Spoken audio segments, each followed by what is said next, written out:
नमस्कार स्टूडेंट्स। हम MSc pre की फिजिकल केमिस्ट्री पढ़ रहे थे। इस फिजिकल केमिस्ट्री में मैं आप लोगों को क्वांटम मैकेनिक्स से स्टार्ट करवा रखी थी और क्वांटम मैकेनिक्स में हम जो स्टडी कर रहे थे वो स्टडी कर रहे थे application of Schrodinger wave equations.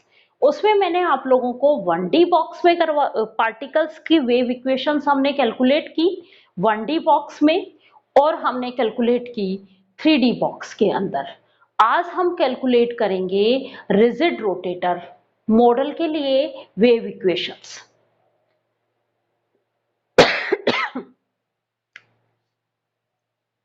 MSc pre की फिजिकल केमिस्ट्री पढ़ रहे हैं।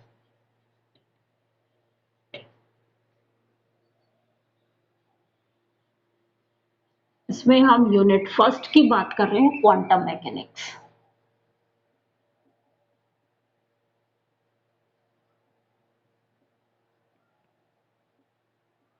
उसमें आज हम पढ़ेंगे क्वांटम ट्रीटमेंट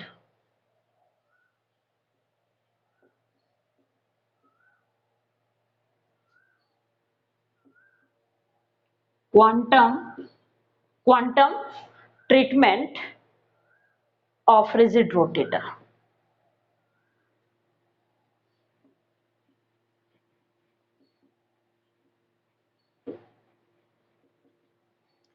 हम एक डाई एटॉमिक मॉलिक्यूल लेते हैं। क्या कंसीडर करते हैं? एक डाई एटॉमिक मॉलिक्यूल लेते हैं। कंसीडर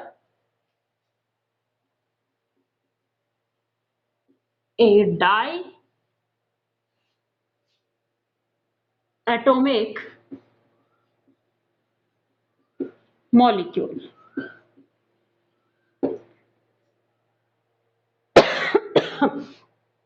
जो कि आपस में ज्वाइंट है r डिस्टेंस से, which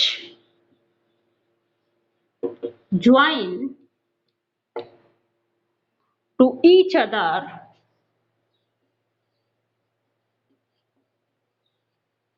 by rigid bond। किससे जुड़ा हुआ है? रिजिड बॉन्ड से एट r डिस्टेंस पे।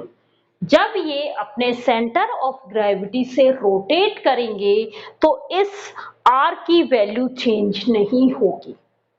जब ये अपने सेंटर ऑफ ग्रेविटी से रोटेट करेंगे तो इस r की वैल्यू चेंज नहीं होगी।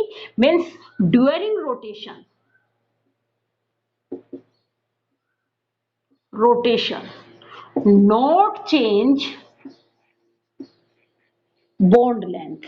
क्या चेंज नहीं होगी? बॉन्ड लेंथ चेंज नहीं होगी।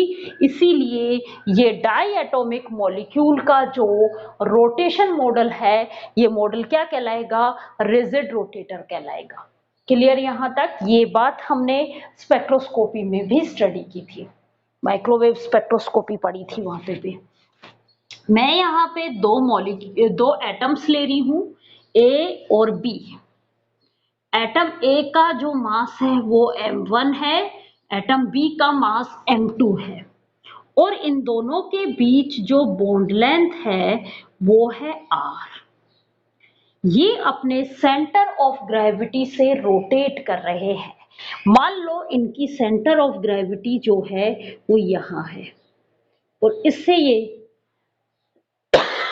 रोटेशन कर रहे हैं इस तरीके से। क्लियर यहां तक? अब हमने ये माना कि एटम ए का सेंटर ऑफ ग्रेविटी से जो डिस्टेंस है वो r1 है। ये हमने माना है, हमें नहीं पता कितनी डिस्टेंस है। और एटम बी की जो सेंटर ऑफ ग्रेविटी से जो डिस्टेंस है वो r2 है। तो आपका जो r है वो क्या हो गया? r1 plus r2। इन दोनों डिस्टेंस के बीच के इक्वली तो होगा, इन दोनों डिस्टेंस के सम के इक्वली तो है बॉन्ड लेंथ। तो r जो है वो होगा r1 प्लस r2। ये है इक्वेशन नंबर 1। जब ये अपने सेंटर ऑफ ग्रेविटी से रोटेट कर रहे हैं तो सेंटर ऑफ ग्रेविटी के अकॉर्डिंग क्या होगा? m1 r1 किसके इक्वल होगा? m2 r2 के। m1 r1 किसके इक्वल होगा, m2 r2 के इक्वल। क्यों? क्योंकि ये डिस्टेंस इनटू मास इक्वल होगा ये डिस्टेंस इनटू मास, तभी तो सेंटर ऑफ ग्रेविटी आएगी, एट सेंटर ऑफ ग्रेविटी। इस इक्वेशंस को फॉलो करेंगे, इस इक्वेशंस को सेटिस्फाई करेंगे। हमें पता है कि किसी भी रोटेटिंग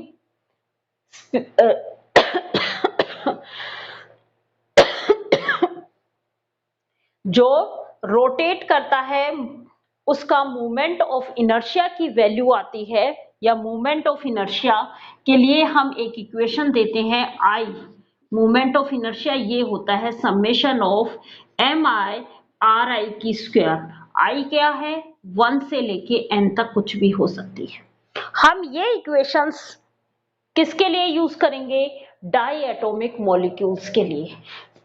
किसके लिए यूज करूंगी मैं ये इक्वेशंस, डाई एटॉमिक मॉलिक्यूल्स के लिए। लिखो, डाई एटॉमिक मॉलिक्यूल्स के लिए मोमेंट ऑफ इनर्शिया आई की वैल्यू क्या हो जाएगी, m1 r1 square plus m2 r2 square. ये इक्वेशन नंबर 3 है। अब देखो, इस मोमेंट ऑफ इनर्शिया की इक्वेशंस में हमें r1 और r2 की वैल्यू नहीं पता, इसीलिए हम इन दो इक्वेशंस का यूज करेंगे r1 और r2 की वैल्यू कैलकुलेट करने के लिए। आपकी इच्छा है आप पहले r1 की वैल्यू कैलकुलेट कर लो, वो वैल्यू उसमें पुट करो, और फिर r2 की वैल्यू कैलकुलेट करो, वो वैल्यू पुट करो।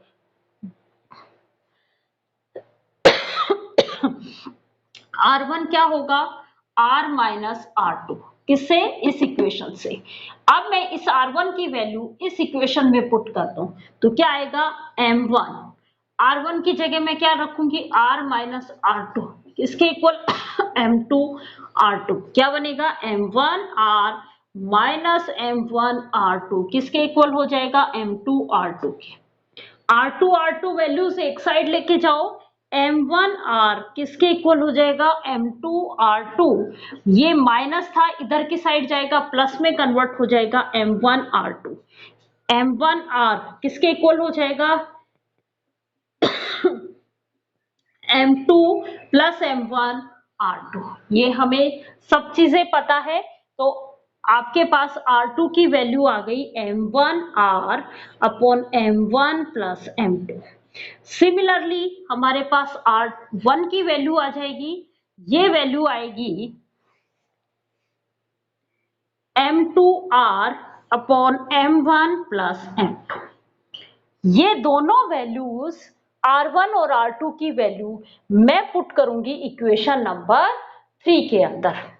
ये r2 की वैल्यू और ये r1 की वैल्यू किसमें पुट करूंगी, इक्वेशन नंबर 3 में, और मेरे पास मोमेंट ऑफ इनर्शिया की वैल्यू हम कैलकुलेट कर लेंगे। क्या वैल्यू आएगी, I equal to m1 r1 की वैल्यू क्या है, m2 r upon m1 plus m2, और इन सब का whole square, plus m2 r2 square की वैल्यू, r2 की वैल्यू क्या है, m1 r upon m1 plus m2, और इसका होल स्क्वायर। मीन्स अब इन स्क्वायर्स को खोलेंगे और थोड़ा सा और सोल्व करेंगे तो हमारे पास मोमेंट ऑफ इनर्शिया की वैल्यू आ जाएगी। और यहां तक की वैल्यू हमने स्पेक्ट्रोस्कोपी में भी स्टडी की थी, बीएससी 3rd ईयर में भी स्टडी किया था हमने।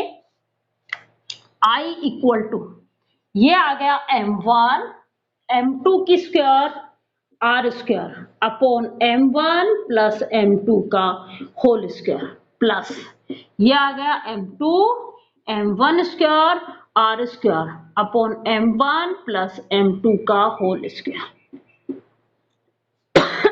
मीन्स I की वैल्यू हमारे पास आ गई m1 m2 r square common ले लो ऊपर वाले में से, m1 m2 r स्क्वायर हमने कॉमन ले लिया, यहाँ क्या बचा, m2 बचा, प्लस यहाँ क्या बच गया, m1 बचा, और नीचे क्या है, दोनों में m1 प्लस m2 का होल स्क्वायर। एक से एक कैंसिल आउट, मीन्स आपके पास आई की वैल्यू क्या बची, m1 m2 upon m1 plus m2 into में आर स्क्वायर। ये क्या होता है, रिड्यूस मास जिसकी वैल्यू होती है न्यू।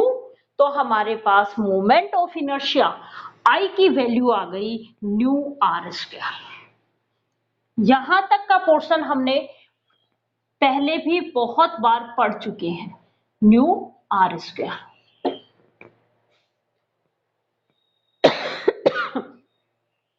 क्लियर यहां तक। अब हम बात करते हैं रिजिड रोटेटर के लिए। हम ये कहते हैं कि रिजिड रोटेटर की काइनेटिक एनर्जी की वैल्यू तो हाफ mv स्क्वायर से हम कैलकुलेट कर सकते हैं, और पोटेंशियल एनर्जी जो है वो हम रिजिड रोटेटर की क्या मानेंगे, जीरो मानेंगे। मैंने क्या कहा, for rigid rotator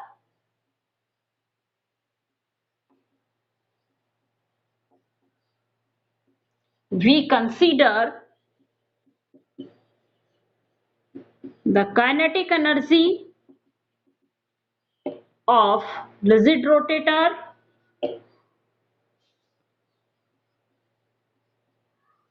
is half mv square and the potential energy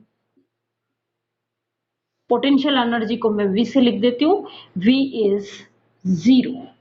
हम पोटेंशियल एनर्जी की वैल्यू को जीरो से करेंगे और काइनेटिक एनर्जी को हाफ mv स्क्वायर से कैलकुलेट कर लेंगे। देखो काइनेटिक एनर्जी तो आपकी आ गई हाफ mv स्क्वायर। इस इक्वेशंस को मैं ऊपर और नीचे किससे मल्टीप्लाई कर दूं, m से मल्टीप्लाई कर दूं, तो मेरे पास काइनेटिक एनर्जी की वैल्यू बन जाएगी half m square v square upon m। Mass into velocity ये होता है मोमेंटम p। तो मेरे पास काइनेटिक एनर्जी की वैल्यू बन गई half p square m। Clear यहां तक। इस इक्वेशंस को नंबर दे दो आप 4 और ये इक्वेशंस नंबर आ गई आपके पास 5। मीन्स काइनेटिक एनर्जी की वैल्यू हमारे पास आ गई p स्क्वायर अपॉन m। अब देखो p क्या है हमारा, मोमेंटम। अब हम बात करते हैं रिजिड रोटेटर की। रिजिड रोटेटर रिजिड रोटेटर में हम मास को तो मोमेंट ऑफ इनर्शिया से शो करेंगे और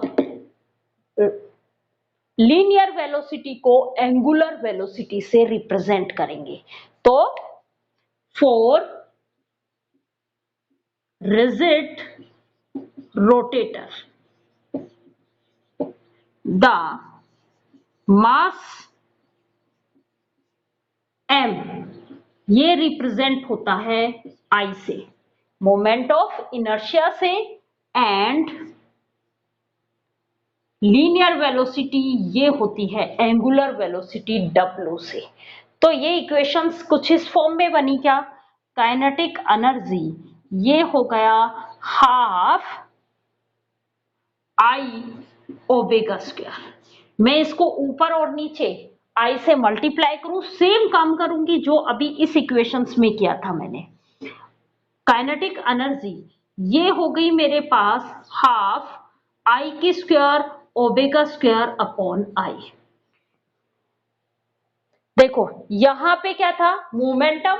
अब यहां पे भी क्या है, मोमेंटम, लेकिन अगर ये कौन सी वेलोसिटी है, एंगुलर वेलोसिटी, तो मोमेंटम भी कौन सा होगा, एंगुलर मोमेंटम, लीनियर मोमेंटम नहीं होगा। तो काइनेटिक एनर्जी ये वैल्यू आ गई हाफ एल स्क्वायर अपॉन आई, जहां पे एल क्या है, एंगुलर मोमेंटम, जहां पे एल क्या है, एंगुलर मोमेंटम, जिसकी वैल्यू क्या होती है, आई ओमेगा। तो हमारे पास काइनेटिक एनर्जी की वैल्यू तो कैलकुलेट कर ली हमने, हाफ एल स्क्वायर अपॉन आई। ये इक्वेशन नंबर हो गई आपकी 6। क्लियर यहां तक। अब देखो टोटल एनर्जी हमारे पास E की वैल्यू,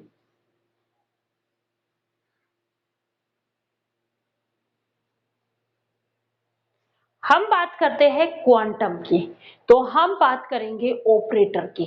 देखो मैंने आप लोगों को ऑपरेटर बताया था।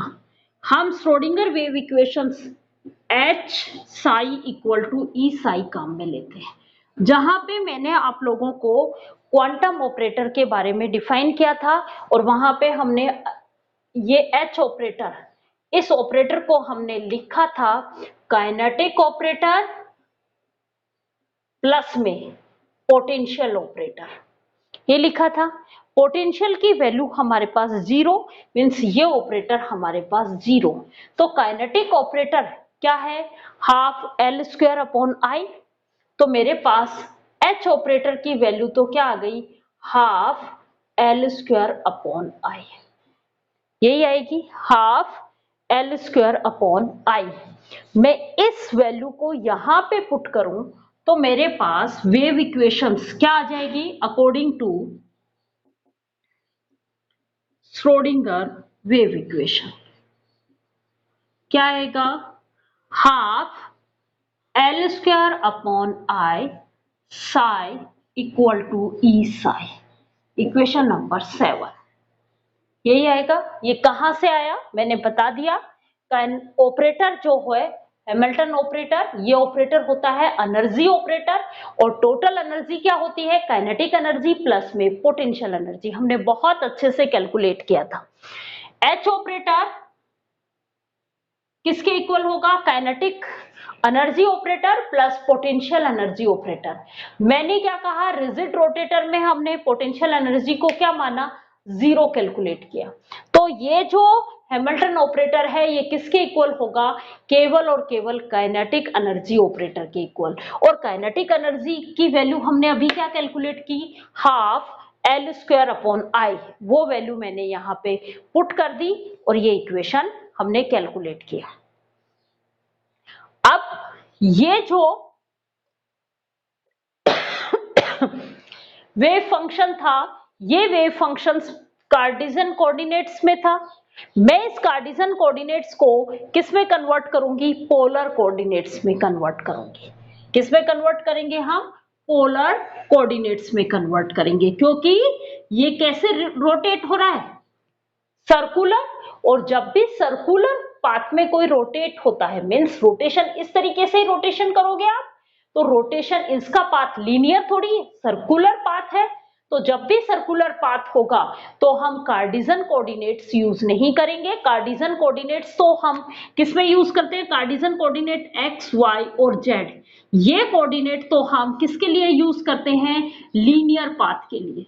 याद रखना, जब भी हम कोई एंगुलर पाथ की बात कर रहे हैं, किसकी बात कर रहे हैं, एंगुलर पाथ की बात कर रहे हैं, तो हम पोलर कोऑर्डिनेट्स काम में लेते हैं। क्या काम में लेते हैं, पोलर कोऑर्डिनेट्स। अब आगे सारे हम पोलर कोऑर्डिनेट्स ही काम में लेंगे, और पोलर कोऑर्डिनेट्स आपके होते हैं आर, थीटा और फाई।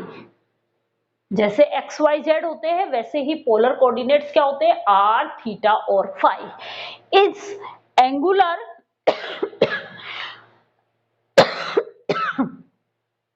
एंगुलर मोमेंटम को हम किस में कन्वर्ट करेंगे, पोलर कोऑर्डिनेट्स में।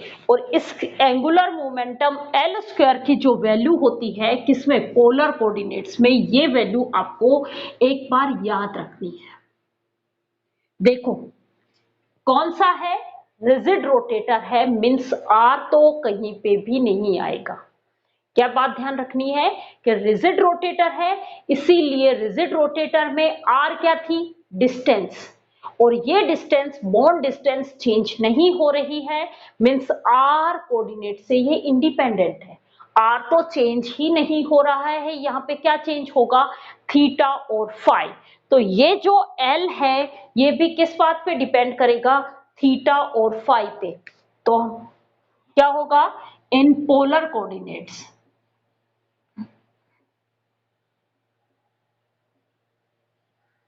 In polar coordinates the value of L square is given by, अब L स्क्वायर की वैल्यू लिख रही हूं, ये आपको थोड़ा सा एक दो बार लिखोगे तो आपको याद हो जाएगा।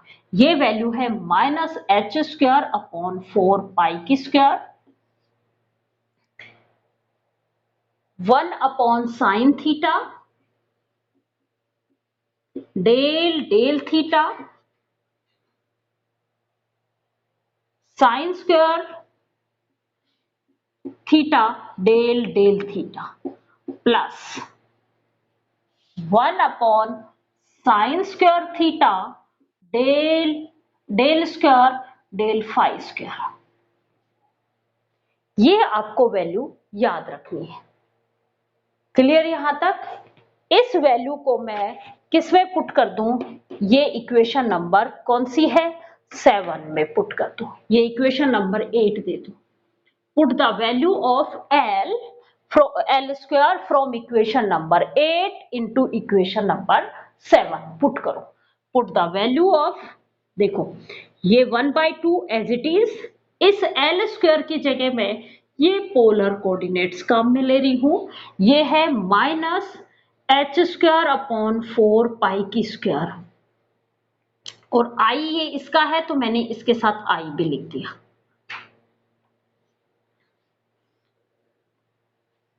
क्लियर? एल स्क्वायर की वैल्यू है 1 upon sine theta del del theta sine square theta del del theta plus 1 upon sine square theta del square upon del phi square psi equal to E psi. यहां तक आ गया? ये बाहर बन गया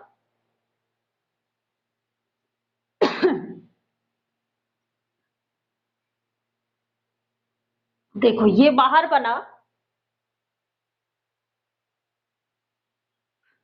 minus H square upon 4 और into 2 8 pi की square आई, और ये बना है 1 upon sine theta del del theta sine square theta del del theta plus 1 upon sine square theta del square upon del phi square psi, ये equal to हुआ ई साई।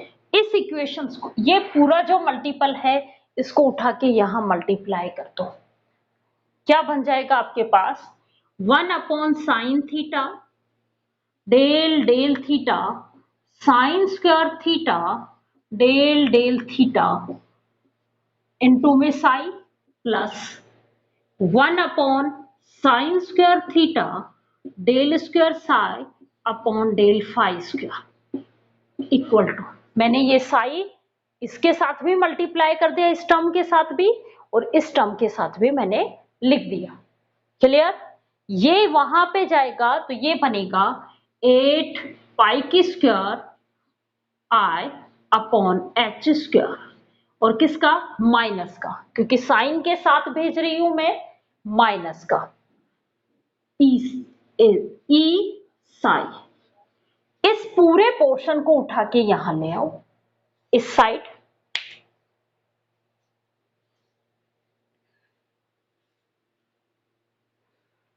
इस पूरे पोर्शन को उठा के इस साइड लेके आओ। 1 upon sine theta del del theta sine square theta del del theta, first term लिख ली इनटू साई। पहली ऐसे कैसे लिखी, दूसरी भी ऐसे कैसे लिख दो, 1 upon sine square theta del square psi upon del phi square. अब मैं इसको इधर ला रही हूं तो ये माइनस प्लस में कन्वर्ट हो गया, 8 पाई की square I upon H square E psi equal to 0। अब देखो ये जो वेव फंक्शन है ये किस किस का फंक्शन है? थीटा का भी फंक्शन है और फाई का भी फंक्शन है। यहाँ पे कहीं पे भी आर नहीं आ रहा। क्यों नहीं आ रहा? क्योंकि हमने जो यूज किया है वो रिजिड रोटेटर यूज किया है। रिजिड रोटेटर में जो आर है बॉन्ड लेंथ, वो रोटेशंस के दौरान चेंज नहीं होती है। चेंज नहीं होगी तो उसके रेस्पेक्ट में जो डिफरेंशियल होगा या वेव फंक्शन जो है वो उसके ऊपर डिपेंड नहीं करेगा। क्लियर यहां तक? अब हम इस इक्वेशंस में ये जो वेव फंक्शन है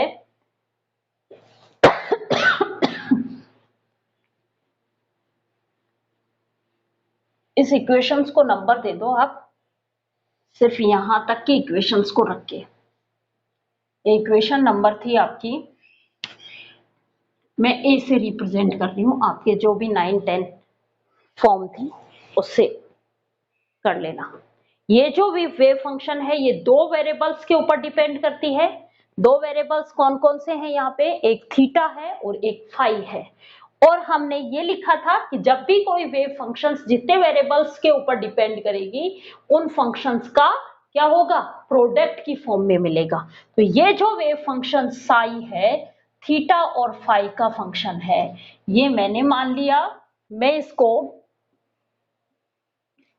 कैपिटल एस फंक्शन है थीटा का इनटू कैपिटल वाई फंक्शन है फाई का। मैंने क्या कहा? ये जो वेव फंक्शन है ये दो वेव फंक्शंस का प्रोडक्ट है। कौन कौन से वेव फंक्शंस? थीटा और फाई। थीटा के रेस्पेक्ट में जो फंक्शन है उसको हमने एस से लिखा, वाई के रेस्पेक्ट में जो फंक्शन है उसको हमने फाई के रेस्पेक्ट में जो फंक्शन है उसको हमने वाई से रिप्रेजेंट किया। ये इक्वेशन नंबर थी आपकी बी। अब देखो हमें क्या क्या चाहिए? एक तो हमें चाहिए del square psi upon del phi square चाहिए, और एक हमें चाहिए del psi upon del theta चाहिए। ये दो वैल्यू चाहिए। मैं इस इक्वेशंस का एक बार थीटा के रेस्पेक्ट में डिफरेंशियल करूंगी और डबल डिफरेंशियल करूंगी फाई के रेस्पेक्ट में। क्लियर? तो इक्वेशन बी का डिफरेंशियल किया हमने दो बार। पहला डिफरेंशियल किया मैंने differential with respect to theta. Theta के रेस्पेक्ट में सिर्फ एक बार ही डिफरेंशियल किया। क्या होगा? Del psi upon del theta किसके इक्वल होगा? केवल और केवल जिसके रेस्पेक्ट में आप डिफरेंशियल कर रहे हो वही वहां पे एज ए वेरिएबल काम में आता है। जिसके रेस्पेक्ट में आप डिफरेंशियल नहीं करते हो वो क्या है? कांस्टेंट बन जाता है। तो जब हम थीटा के रेस्पेक्ट में डिफरेंशियल करेंगे तो वाई के रेस्पेक्ट में जो फंक्शन है वो कैसा है? कांस्टेंट। तो कांस्टेंट एज इट इज आते हैं इनटू में del S upon del theta. आप इसको कैपिटल वाई से भी रिप्रेजेंट कर सकते हो, एक ही बात है, इतनी चीजें न लिख के। फाई वाई का मतलब फाई के रेस्पेक्ट में फंक्शन सॉरी। और अब हम इसका सेकंड में करेंगे डबल डिफरेंशियल।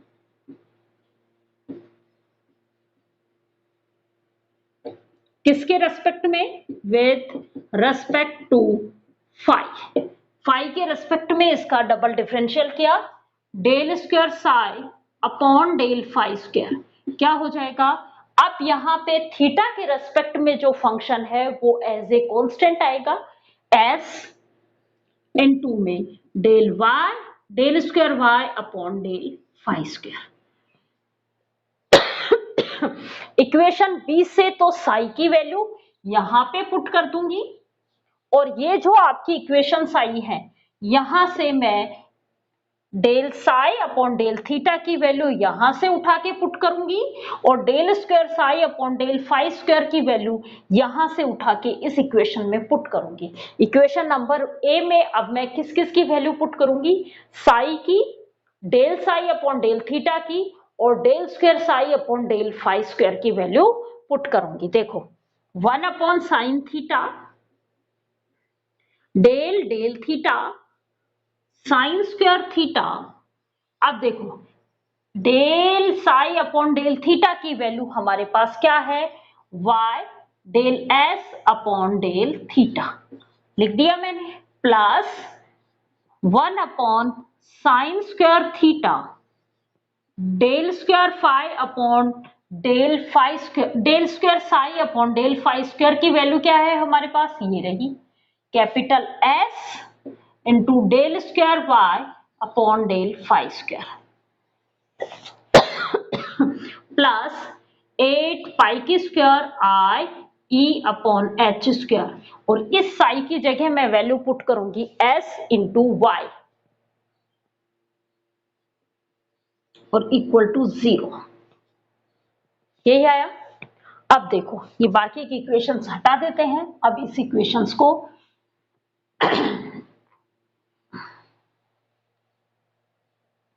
अब ये जो आपके इक्वेशंस है,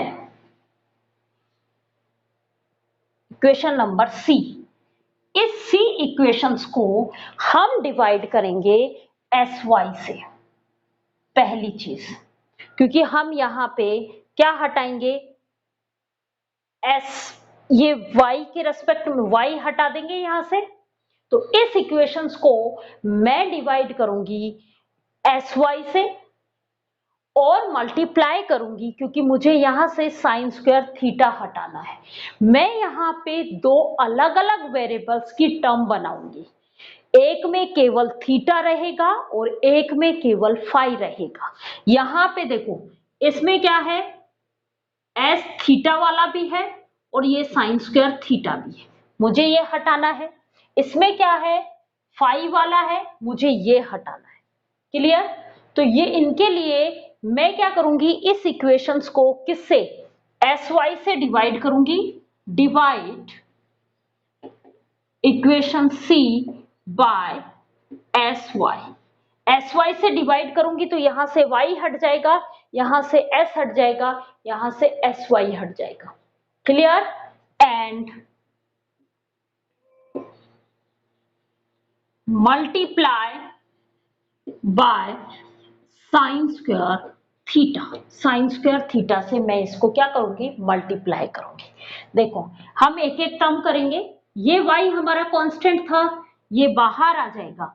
इस y पे इस डिफरेंशियल का कोई भी इफेक्ट नहीं पड़ेगा, क्योंकि ये डिफरेंशियल किसके रेस्पेक्ट में है, थीटा के रेस्पेक्ट में, और y किसका फंक्शन था, फाई का फंक्शन, तो y एज ए कांस्टेंट तो ये y बाहर आ गया। तो मेरे पास, मैं पहले इस टर्म को दिखा रही हूं आपको, ये मेरे पास ये टर्म थी y upon sine theta, del del theta sine square theta del S upon del theta. अब देखो इस इक्वेशंस को मैं डिवाइड कर रही हूं किससे, एस वाई से, तो डिवाइड कर दो इनटू में 1 अपॉन एस वाई लिख दिया मैंने, और इसको मल्टीप्लाई करो साइन स्क्वायर थीटा से, तो यहां पे मैंने इसके ऊपर लिख दिया साइन स्क्वायर थीटा। इस y से ये y cancel out, sine theta से एक sine theta cancel out, means आपके पास ये जो टर्म आई, ये आई sine theta upon y, sorry s, यही बची। देखो sine theta upon s, del del theta sine square theta del s upon del theta, plus first term मैंने आपको दिखा दी क्या क्या चेंजेस आए। अब देखो इस वाली टर्म को देखो आप, सेकंड टर्म में भी हम वही काम करेंगे। ये जो s, ये हमारे पास सेकंड टर्म है s upon sine square theta del y upon del phi square, इसको मैं डिवाइड तो कर रही हूं, डिवाइड तो कर रहे हैं हम एस वाई से और मल्टीप्लाई कर रहे हैं साइन स्क्वायर थीटा से। तो देखो इस साइन स्क्वायर थीटा से ये sign square theta cancel out, इस एस से ये एस कैंसिल आउट, मीन्स ये मेरे पास बच गया 1 upon Y del square Y upon del phi square, यही बचा। प्लस में थर्ड टर्म के साथ भी हम यही काम कर रहे हैं, मैं इसको डिवाइड कर रही हूं एस वाई से और मल्टीप्लाई कर रही हूं साइन स्क्वायर थीटा से। SY से SY कैंसल आउट हो गया और ये यहाँ पे साइन थीटा ऊपर मल्टीप्लाई में आ गया, तो मेरे पास आ गया 8 पाई की square I upon H square sine square theta E equal to 0। ये इक्वेशन बन गई। अब देखो इस इक्वेशंस में देखो हमारे पास तीन टर्म है। फर्स्ट टर्म ओनली थीटा पे डिपेंड कर रही है, सेकंड टर्म ओनली फाई का फंक्शन है या फाई पे डिपेंड कर रही है, और थर्ड टर्म जो है वो थीटा पे डिपेंड कर रही है। मैं इस थीटा और फाई वेरिएबल्स को सेपरेट करूंगी। इसके लिए ये जो केवल और केवल फाई वाली वैल्यूज हैं इसको मैं जीरो के इधर लेके जाऊंगी, जीरो के इधर ले आऊंगी। क्या क्यों कर रही हूं मैं, यहां पे थीटा और फाई वेरिएबल्स को सेपरेट करने के लिए। तो sine theta upon S del del theta sine square theta del S upon del theta. अब पहली टर्म भी थीटा की थी और तीसरी टर्म भी थीटा की है, इसलिए इसको भी इधर ही रखूंगी। तीसरी टर्म क्या है, 8 पाई की square I upon H square sine square theta E। ये किसके इक्वल हो जाएगा, इसको मैं जीरो के उधर लेके जाऊंगी क्योंकि ये टर्म किसकी थी, फाई की। फाई की टर्म को अलग कर लिया मैंने, जैसे जीरो के उधर लेके गई ये किसका बन गया, माइनस। ये आया minus 1 upon Y del square Y upon del phi square. ये इक्वेशन आ गई। अब देखो इस इक्वेशंस में ये जो लेफ्ट हैंड साइड है ये तो ओनली वेरिएबल है थीटा की, और ये राइट हैंड साइड है ये वेरिएबल है ओनली फाई की। अब हम इनको अलग करें, मैं ये कहूं कि इस पूरी इसके इक्वल भी हमने कोई एक कांस्टेंट वैल्यू मान ली, इस पूरे के इक्वल भी मैंने एम स्क्वायर माना, और इस पूरे के इक्वल भी हमने क्या मान लिया, एम स्क्वायर। भाई लेफ्ट हैंड साइड भी हमने एम स्क्वायर के इक्वल माना और राइट हैंड साइड भी हमने एम स्क्वायर के इक्वल माना, क्योंकि दोनों इक्वल हैं, बस हमने इक्वल वेरिएबल्स के इक्वल मान लिया एम स्क्वायर के। मान लो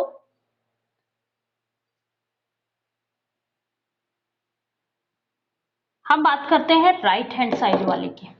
इस राइट हैंड साइड की इक्वेशंस को मैं पहले ले रही हूं। राइट हैंड साइड की इक्वेशन है मेरे पास minus 1 upon Y del square Y upon del phi square, इसको इक्वल मान लिया मैंने एम स्क्वायर के।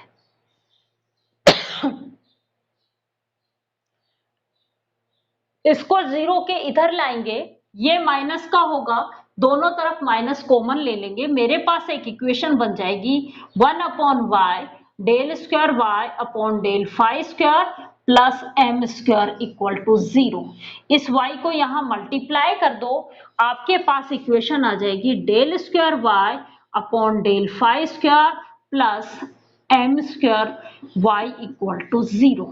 ये एक डबल डिफरेंशियल सेकंड ऑर्डर की डिफरेंशियल इक्वेशन बन गई, और इस इक्वेशंस का हमें सॉल्यूशन पता होता है।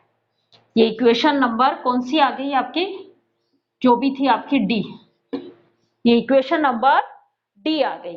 और इस इक्वेशंस ये इक्वेशंस क्या कहलाएगी, फाई इक्वेशन कहलाएगी। Equation number D is known as phi equations. It is a second order differential equation है। ये क्या है, सेकेंड ऑर्डर डिफरेंशियल इक्वेशन है। Equation D is known as phi equations and it is second order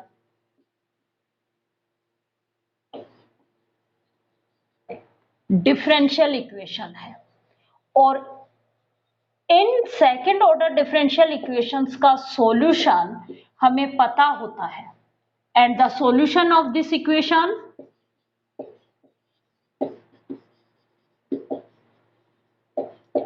y equal to, इसका solution है y equal to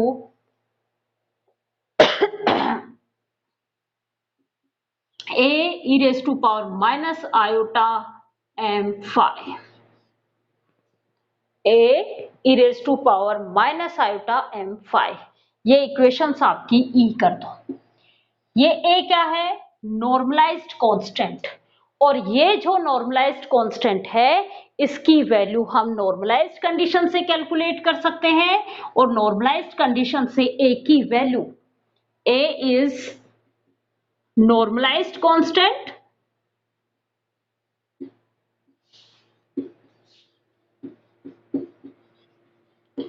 and the value of a क्या होगा? 1/√2π हमने कैलकुलेट भी किया था। तो y की वैल्यू क्या हो जाएगी हमारे पास? y की वैल्यू हमारे पास हो जाएगी y equal to 1/√2π e raised to power minus iota m phi, means हमारे पास y की वैल्यू आ गई। अब हम वेव फंक्शंस देखो, आपका साई क्या था? साई था y इंटू एस। अब हमें किसकी वैल्यू निकालनी है? s की। थीटा वाले फंक्शंस की वैल्यू कैलकुलेट करनी है।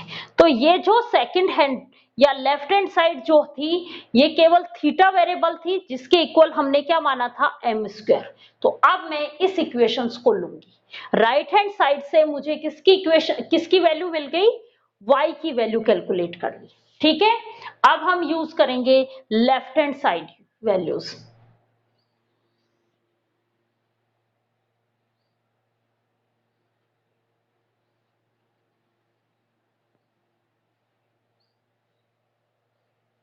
अब हम यूज कर रहे हैं left hand side use.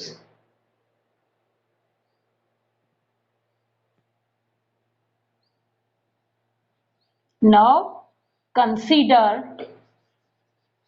Left hand side.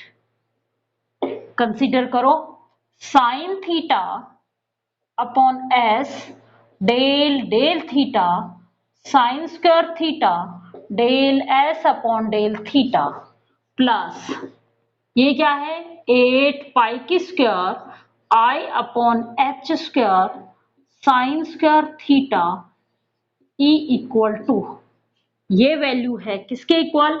M square के। ये इक्वेशन क्या किसकी इक्वेशन कहलाएगी? थीटा की इक्वेशन कहलाएगी। और इस इक्वेशंस का सॉल्यूशन जो होगा, ये आपको थोड़ा सा याद रखना है।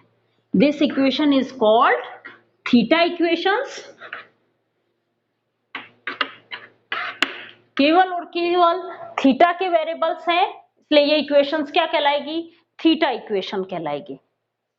और सॉल्यूशन, थीटा की इक्वेशंस का सॉल्यूशन है, सॉल्यूशन फॉर थीटा इक्वेशन क्या है? एस से डिनोट कर रहे थे हम। 12 प्लस 1/2 इनटू में L minus mode M upon L plus mode M, और इसका भी factorial. L minus mode M का factorial upon L plus mode M का फैक्टोरियल की power 1/2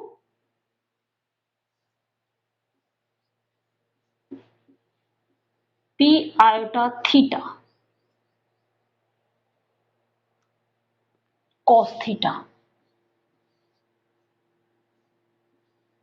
mode M cos theta. ये कहां से निकाला गया? ये यूज किया गया एसोसिएट लेजेंडर पॉलिनोमियल इक्वेशंस। ये किससे यूज किया गया? ये एक मैथमेटिकल सॉल्यूशन है, हमें उस सॉल्यूशन से कोई मतलब नहीं, लेकिन किससे निकाला गया? ये कैलकुलेट किया गया एसोसिएट लेजेंडर पॉलिनोमियल से।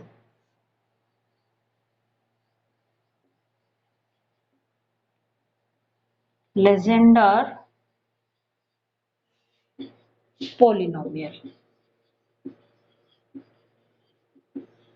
जिसमें ये एसोसिएट लेजेंडर पॉलिनोमियल कांस्टेंट कहलाते हैं।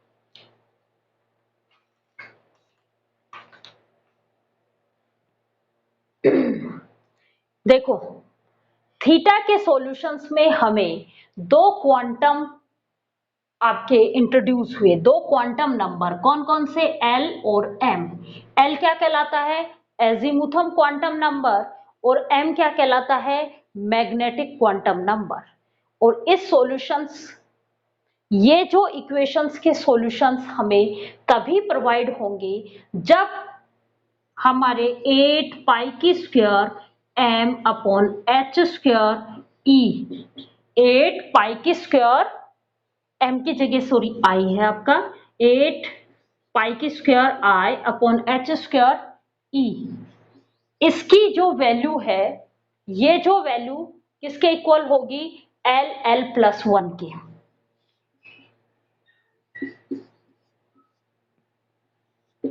क्या कहा कि ये जो दोनों इक्वेशंस के सॉल्यूशंस हमें कब मिलेंगे, जब ये वैल्यू जो है वो किसके इक्वल हो, एल एल प्लस 1 के।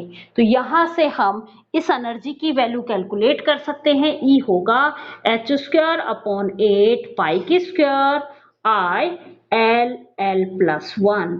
एल क्या है, रोटेशन क्वांटम नंबर। एल क्या है, रोटेशन क्वांटम नंबर, जिसको हम जे से भी रिप्रेजेंट करते हैं। एक ही बात है, आप इनके हर एक रोटेशंस पे एनर्जी कैलकुलेट कर सकते हो। L इक्वल टू 1 तो एनर्जी 0, L इक्वल टू 0 तो एनर्जी 0, L इक्वल टू 1 तो E की वैल्यू क्या आ जाएगी, एच स्क्वायर अपॉन 8 पाई की स्क्वायर आई, ये क्या आएगा, L की वैल्यू 1, 1 प्लस 1 कितना हुआ, 2, कितना आया, E की value 2 H square upon 8 pi की स्क्वायर आई। ये आपको याद होगा, हम रोटेशन स्पेक्ट्रोस्कोपी में, माइक्रोवेव स्पेक्ट्रोस्कोपी में क्या निकाला था हमने, ई बार से कैलकुलेट की थी, क्योंकि ये जो एनर्जी है ये जूल में है और हम एनर्जी निकालते हैं सेंटीमीटर इनवर्स में। तो मैं इसको पूरी को किससे डिवाइड कर दिया, HC से डिवाइड कर दिया। जैसे ही हम HC से डिवाइड करेंगे तो आपके पास एच स्क्वायर अपॉन 8 पाई की square I into HC, L L plus 1, ये वैल्यू होगी। एक एच से एक एच कैंसिल आउट हो जाएगा और आपके पास आएगा एच अपॉन 8 पाई की स्क्वायर आई सी। और इस वैल्यू को आपने, ये सारी वैल्यूज कांस्टेंट थी, जिसको आपने क्या बोला था, बी, रोटेशनल कांस्टेंट बोला था। और इस एल को हम क्या कहते हैं, रोटेशनल क्वांटम नंबर, और एल को जे से डिनोट कर रखा है आपके बुक के अंदर। क्लियर यहां तक, ये था आपका रिजिड रोटेटर। अब हम नेक्स्ट क्लास में जो है वो सिंपल हार्मोनिक ऑसिलेटर के लिए क्वांटम मैकेनिक्स ट्रीटमेंट स्टडी करेंगे। Thank you students.